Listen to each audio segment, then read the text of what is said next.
Alright, so the main point today is we're going to introduce your argumentative essays. I know you've done a couple you did English and science, right? You just did your science one. So it's going to be pretty similar to that. It's going to be graded on the same rubric that Mr. Leffler used for his science paper, and then you also have to do an outline, which was taken from Mrs. Hugo. So you will be familiar with it. Should make it a lot easier since you're not having to learn a whole new style of writing. So this is required by the school because the social studies department has to do theirs for the 4th marking period. But I'm going to hand out our instructions for it, and I'll go through these with you. Just note, how many band students do we have in here? Okay, I'm going to talk to you guys, not quite just yet, but it is due next Friday, so May 9th. Yes, I realize that's the day you're leaving. Okay, I'll get you guys some instruction in just a little bit, okay? We only get a week. Yes. Okay. So this is going to be due Friday, May 9th. For those of you who are in band, you will have until the Monday when you return. Okay. So that's fair because they're going to be busy on their trip, and will not have as much time. But this is a zero tolerance thing. Mr. Elliott is the one who you will be submitting it to. I am gone on Thursday, so it'll be due the next day, and that's up to him. There's no tolerance, so it's either Friday for everyone else or Monday for band. That's it. Okay, so I'm just going to read through this quick, and you guys, I'll get you some extra copies once we get done. As part of the 4th marking period, you'll be writing and researching an argumentative essay. You'll be asked to take a position on the provided topic and use facts and evidence to support your opinion. Attached are several resources that will help you complete this assignment. And this big stack of paper over here, that's our several resources.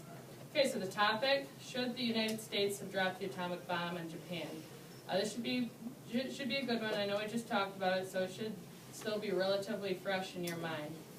Okay, so the requirements for this is that your essay is going to have to be written in a 5-paragraph format, so similar to what you've done with your other papers. I've included a sample essay. It is not an exact model of a 5-paragraph essay, but the reason I included it is that it'll give you a look at what academic writing, how the tone of it, and some of the transitions that they use. A lot of times when I read you guys essays for your tests and different things like that, you get very emotionally invested in your writing, and being passionate about something is absolutely fine. I love that. But the reason we do these things are to train you to write academically or objectively. So just looking at the facts, not opinions or opinions that are kind of driven by emotion. So that's the point of this. Okay? And like I said, that essay will help you see some of the language people use in academic writing, how they transition from their opinion to backing up with facts. Okay. It is required that your essay be typed in a word processing program, so Works, Word, doesn't really matter. You must also complete an outline of your paper. That's what I was talking about. That's Mrs. Hugo's outline. I'm going to pass that out to you quick so that we're all looking at the same thing. But as part of this, you guys are going to have to start thinking of your thesis statements. Everyone remember what a thesis statement is? Okay. Just a reminder for those of you who might be unsure, a thesis statement basically is just a very short 1 or 2 sentence statement that more or less sums up what you're arguing and how you're, and the reasons behind why you think that. So it's just like, it's basically your essay in 2 sentences, really, really brief summary. And so you're going to have to keep referring back to that as you do your writing. Anything you use as a, what's up? Oh, okay, sorry about that. So any of your evidence or opinions you write should refer back to your thesis statement. Okay, I'll get the rest of these out and then we'll run through this quick.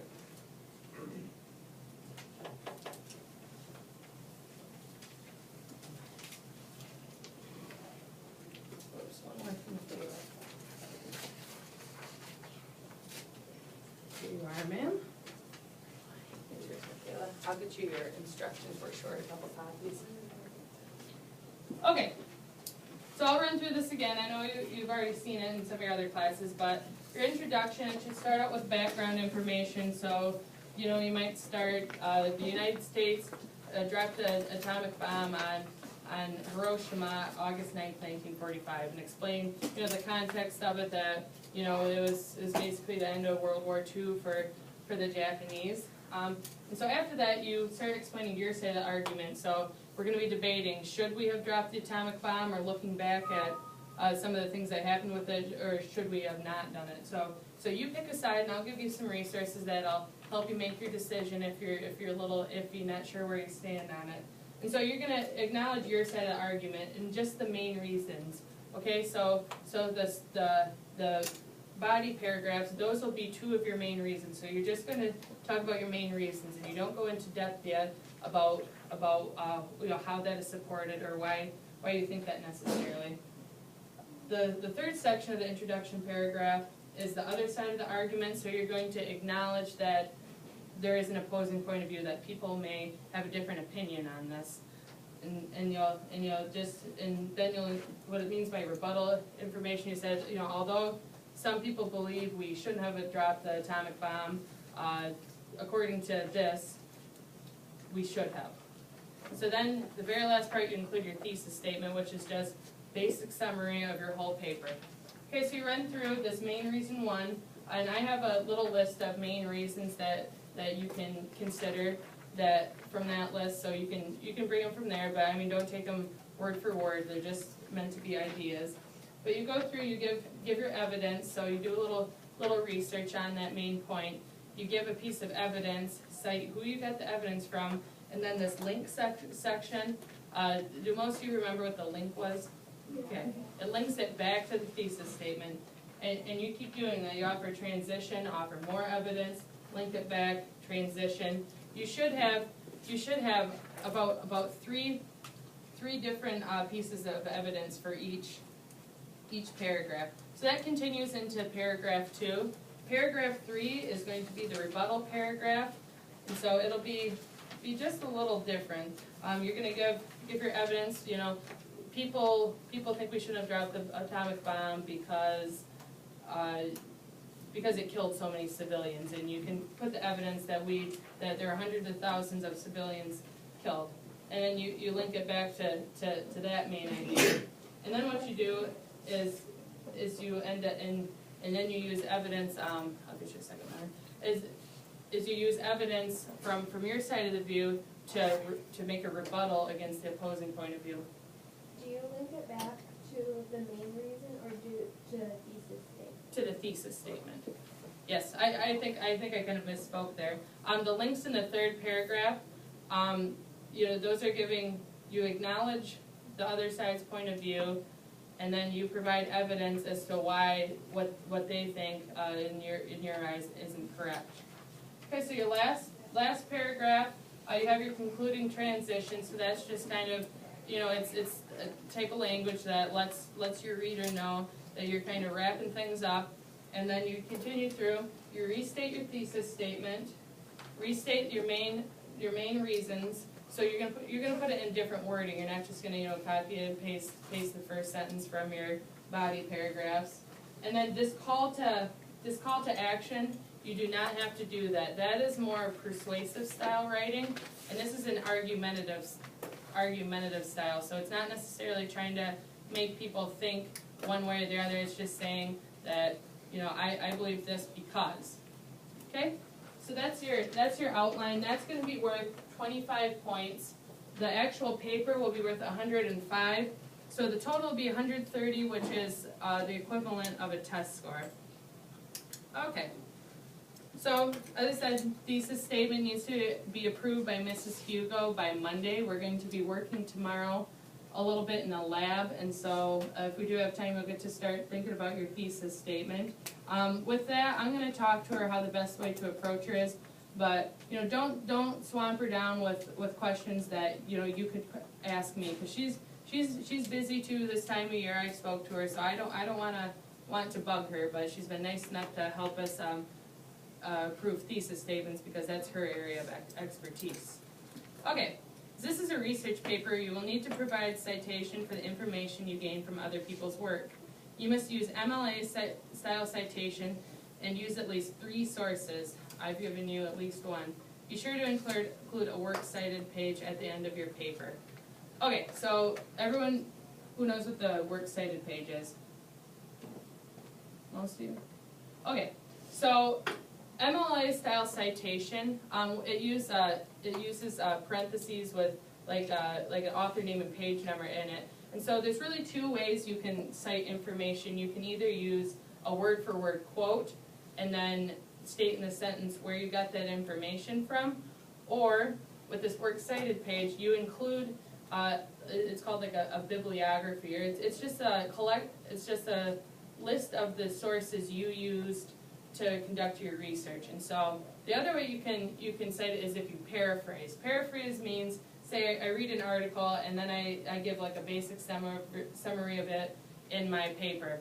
Those aren't my ideas, you know what I mean? Even though it's not word for word from what the author said, I didn't think of it. So what you would do is you don't have to make one big long quote. You can put at the end, in the parentheses, the author's name, and then, you know, if we're looking at a book, and then the page number. And so as a reader, I can go through and say, okay, so this chunk of evidence came from this author, and then I can go back to your works cited page. And if I wanted to, I could go read that same source as you, because I would know exactly where to put it. So while you guys are researching things, you want to keep a close eye on where you're getting your information from. You're going to want to keep track of page numbers, the author, the publisher. And to make this easier, I've included a link to this called Son of Citation Machine. But there's another one that you guys, it's Bib something. What was it called? What is it? Bibme.org. I got like all of you at once. Okay, so you do not have to use that. It's just if you didn't know that those types of websites are out there, I just included that one. You can use whichever one you're more comfortable with. But with that, it's just make sure you can complete the little forms in there as much as you can. Get as much information as you can. And then you can basically just copy and paste it into a works cited page. Pretty easy. Okay. So that's all I have on the instructions. So what we're going to do quick is we're going to look at a couple of little YouTube clips here to refresh your memory on the bombing of Hiroshima and Nagasaki. Now you'll notice as we watch them, they kind of have 2 different tones. One is more of a pro dropping the bomb clip, and the other one is, you know, talking about some of the things that happened after the bombing and people's experience during it to give you insight to people who, you know, obviously wouldn't be so happy about the atomic bomb being dropped. So we'll start with this. Brady, can you grab the one on the right, light switch?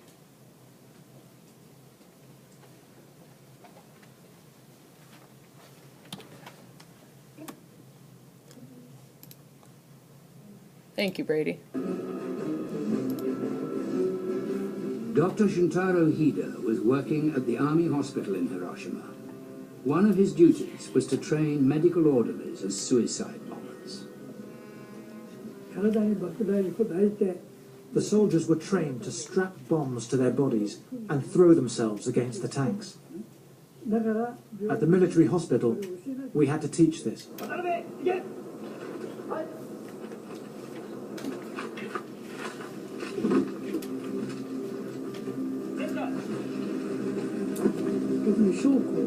The officers in particular were resigned to the fact that once we had gone to the front, we would not return. We would die. I trained myself that I could die at any time.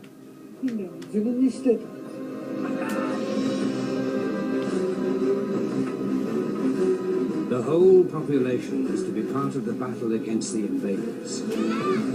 Even schoolgirls were trained to attack American soldiers with sharpened bamboo spears. A bloodbath seemed inevitable.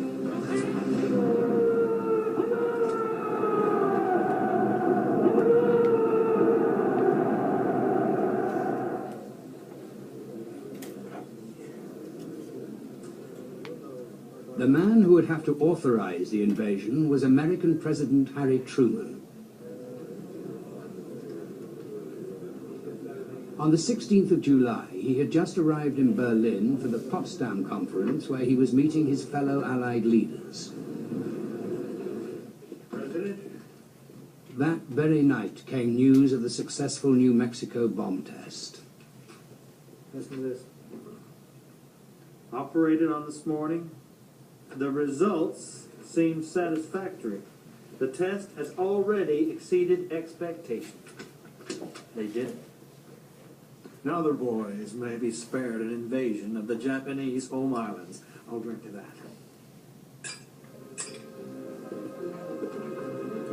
But before going ahead with the new bomb, Truman gave the Japanese one last chance to surrender.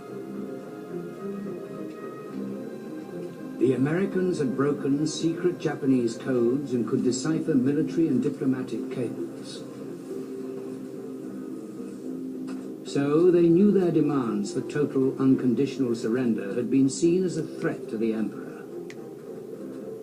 Now they decided to alter the terms and give the Japanese a way out. On Truman's staff was a young naval lieutenant, George Elsey, the last surviving witness to these events. The Potsdam Declaration called upon unconditional surrender. It was modified in the light of this, what we were learning from the intercepts, to read unconditional surrender of the armed forces of Japan. We call upon the government of Japan to proclaim now the unconditional surrender of all Japanese armed forces. That left the door open for retention of the emperor.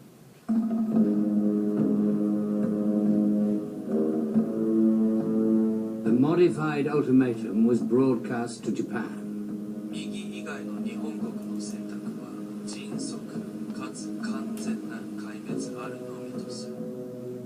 But ironically, the softening of the surrender term seems to have backfired. これは一つ希望が見えてきたね。このような言い回しを聞くと、あちらにも戦争を終結したい理由があるように思えるね。無条件ではなく、条件付き降伏と受け取っても良いだろうからね。現状を鑑みれば、我々が屈服しなくても敵は遠からず自滅するでしょう。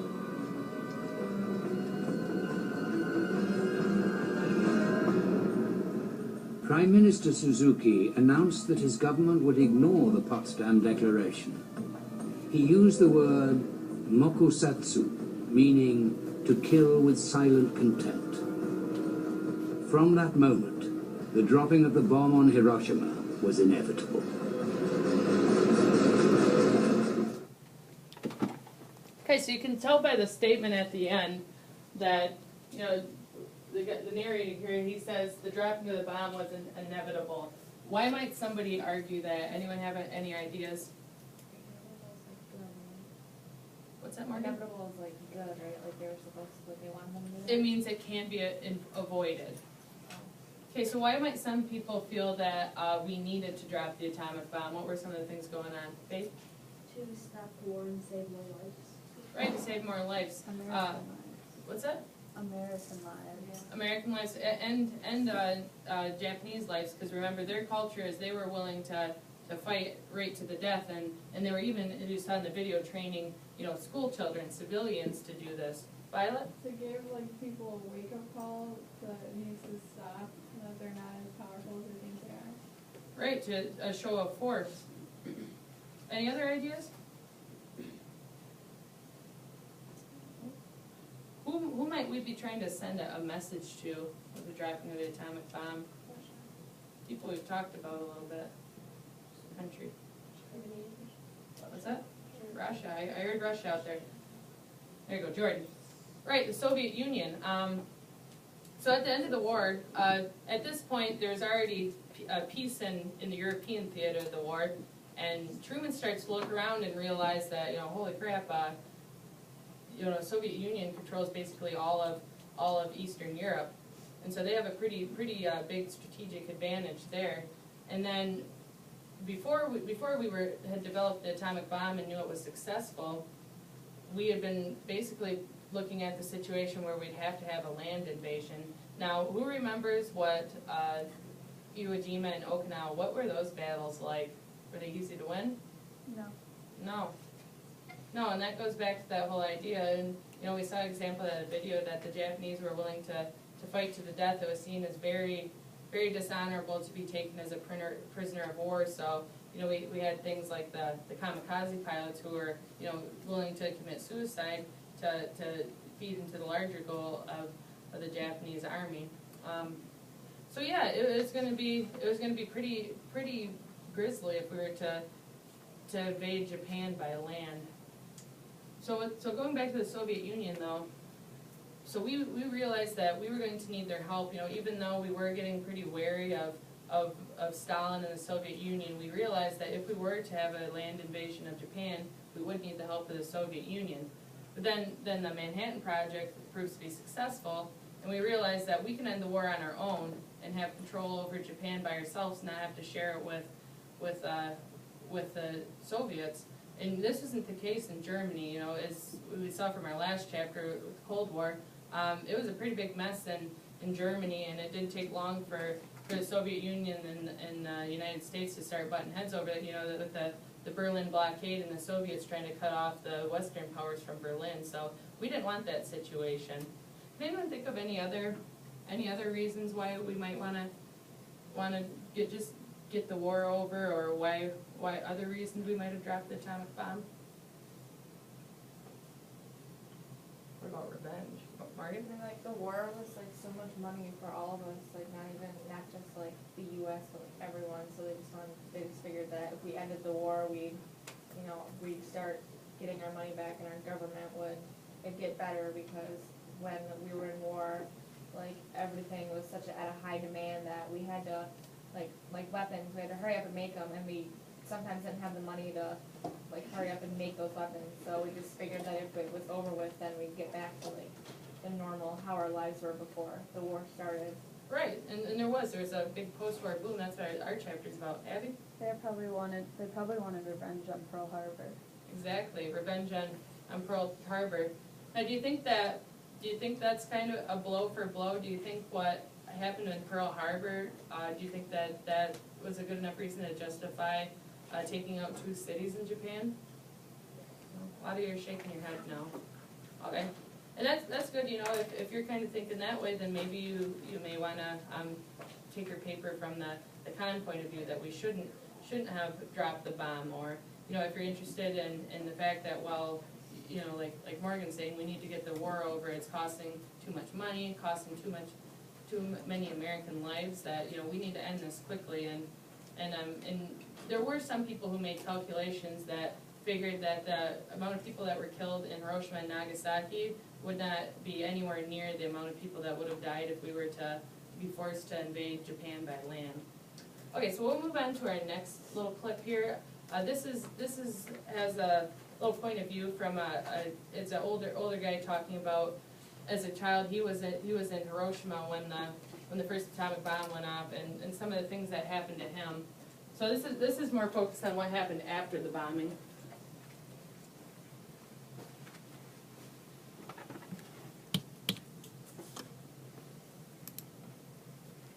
Several soldiers above my head and moving the debris.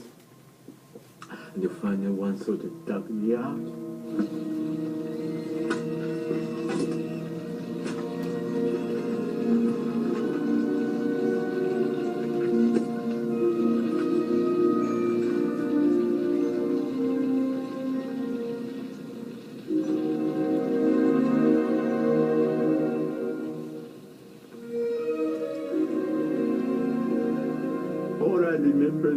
As the soldier clutched me in his arms, weaving through the fires, between the fires. The only place we are able to escape is the river which runs behind our school.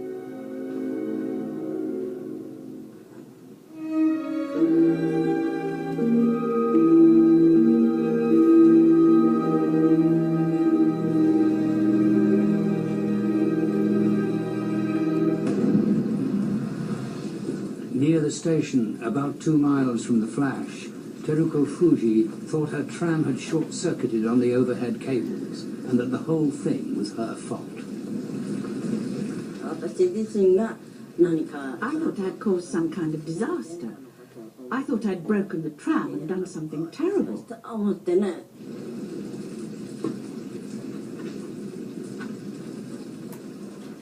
I thought, is it a bomb? That was when I realized that it wasn't me who'd caused all this trouble.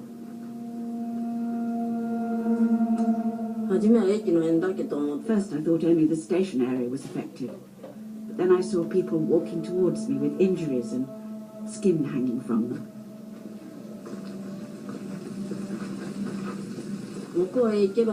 Everybody thought, perhaps if I go over there I could be saved. People to the west thought the east might be better. People were going in every direction, in total silence.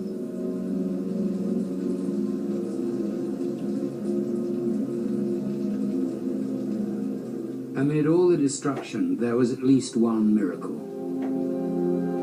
8-year-old Takashi Tanamori was carried through the burning city by the soldier who rescued him. At last the soldier reached a river, and from the crowds the little boy heard a familiar voice. Somehow my father spotted me. I guess he called in my name, and maybe I responded, and I said, "That's my dad." And then he stood straight toward the soldiers, and then he bowed many, many times to the soldiers and said, "Thank you, you are Savior."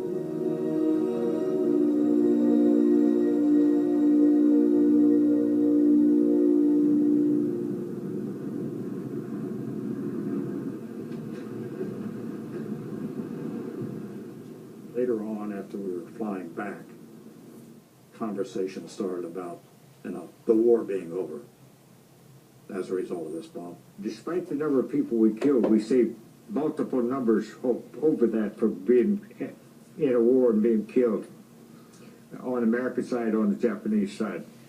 That time, there was such a hatred for the Japanese that the more we killed, the better off we thought we were, because that means there was going to be less that we were going to have to contend with during the invasion.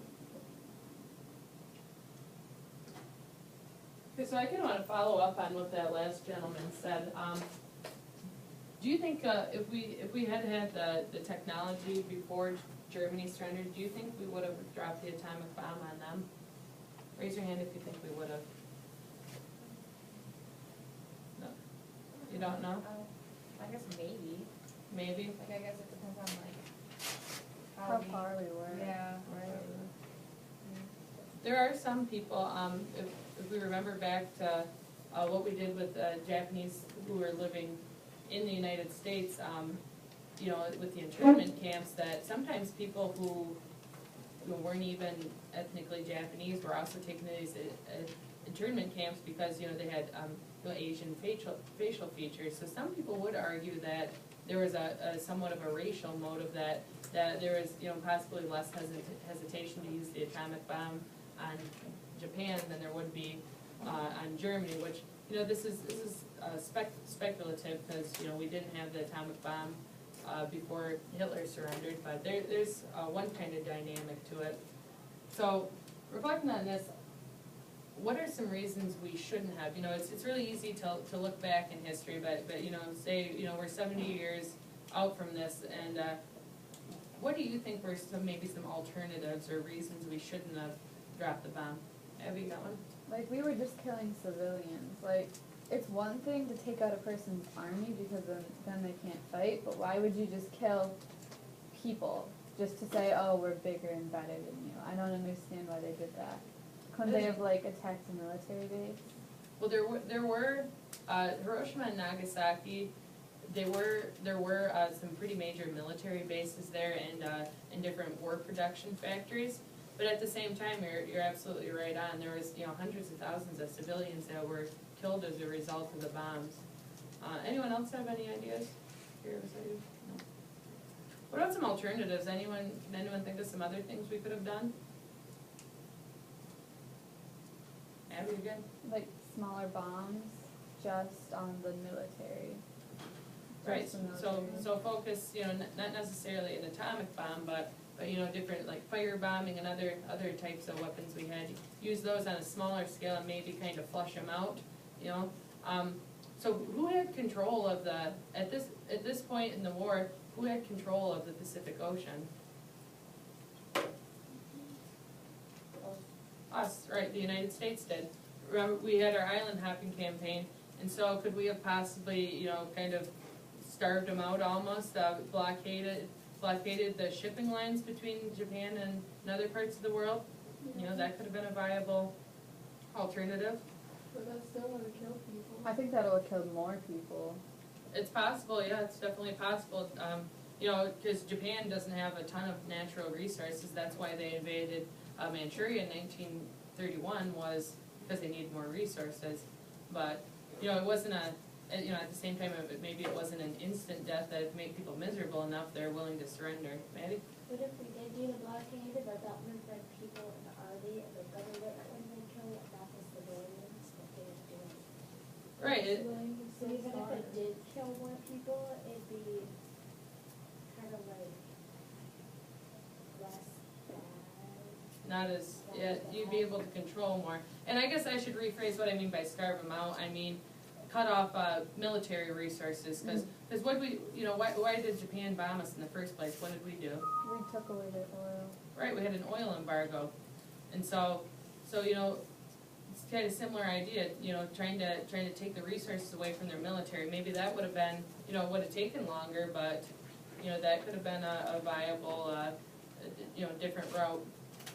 Now, let's think, since we did just talk about the Cold War, what effects do you think the dropping of the atomic bomb had? Like, if we hadn't dropped it, how might that have changed the Cold War between Soviet Union and the United States?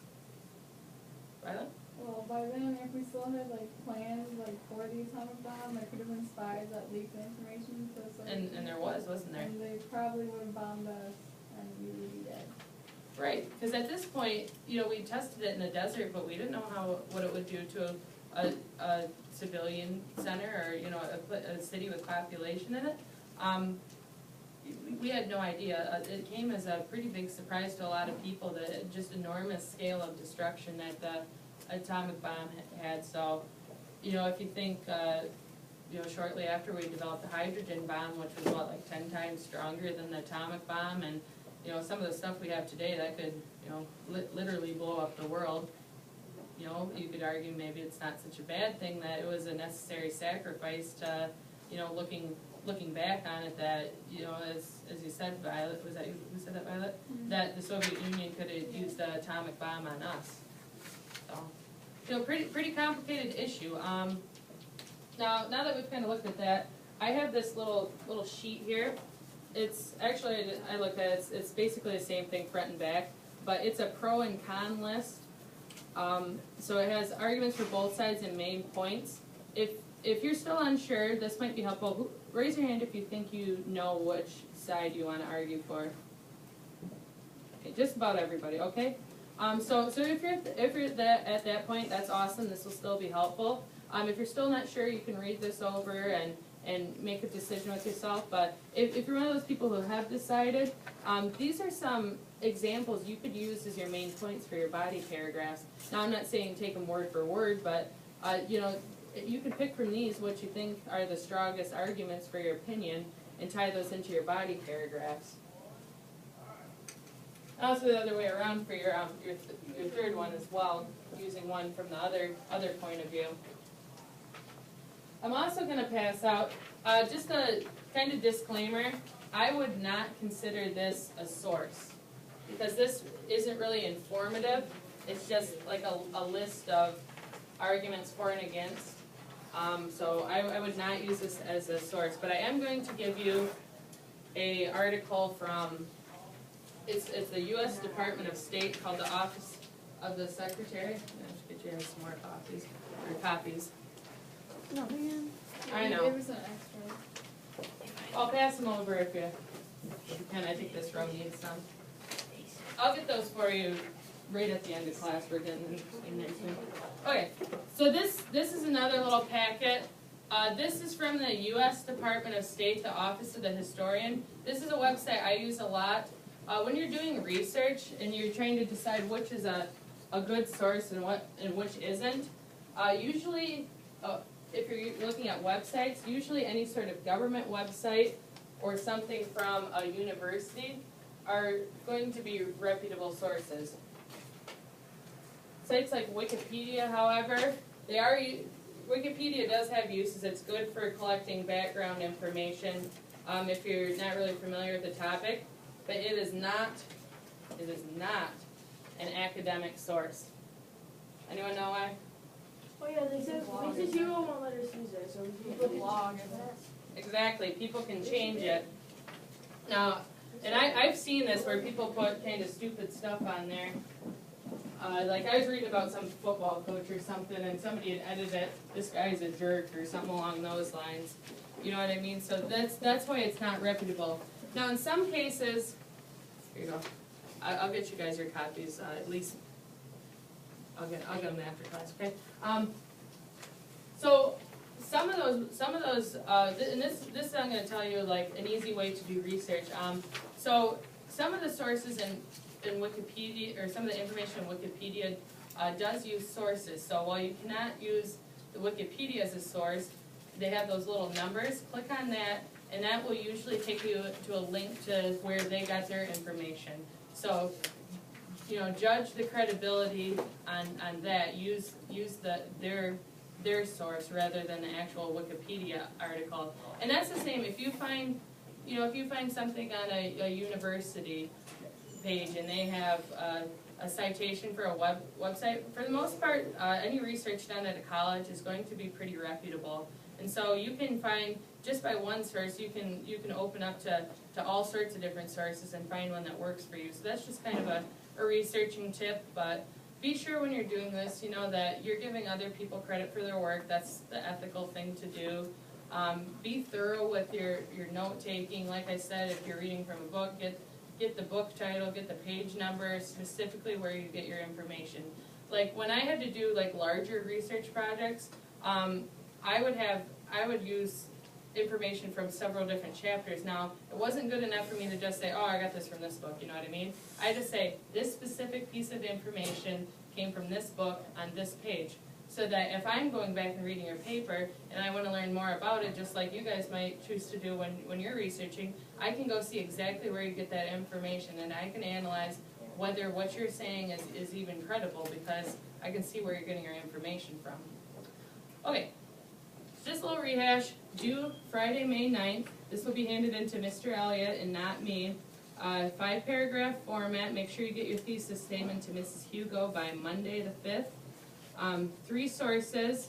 Like I said, the pro-con sheet, that's not a good source, but the atomic diplomacy paper, that would be a good one. That'd be a good place to start. You can use your textbook as you want. I saw Abby back there. She had a page open that has a pro and con actually for this exact same question. So you can use that as a resource. Make sure you get your works cited page in MLA format. You can use your Sunday citation machine or whichever one you're more familiar with. We're going to have some time in the lab tomorrow to work on it, and then probably another day next week where you can type in class. And remember, band students, you can turn it in Monday at the very latest, but it'd be extra cool if you got it in before that. But I would like to read some of your guys' papers. Any questions? No? A lot of blank stares. Okay. I'll go around. For the rest of the class, go ahead. If you know what you're doing, start doing some drafts of your thesis statements. You can go through this atomic diplomacy article, underline some things that might be relevant to your opinion. So do that for the rest of the hour, and then we'll see you tomorrow, okay? Are you getting us How's my thesis statement? Every other copy. Yeah, I'm going to go get it. Is it kind of boring as well? Kind of like carefully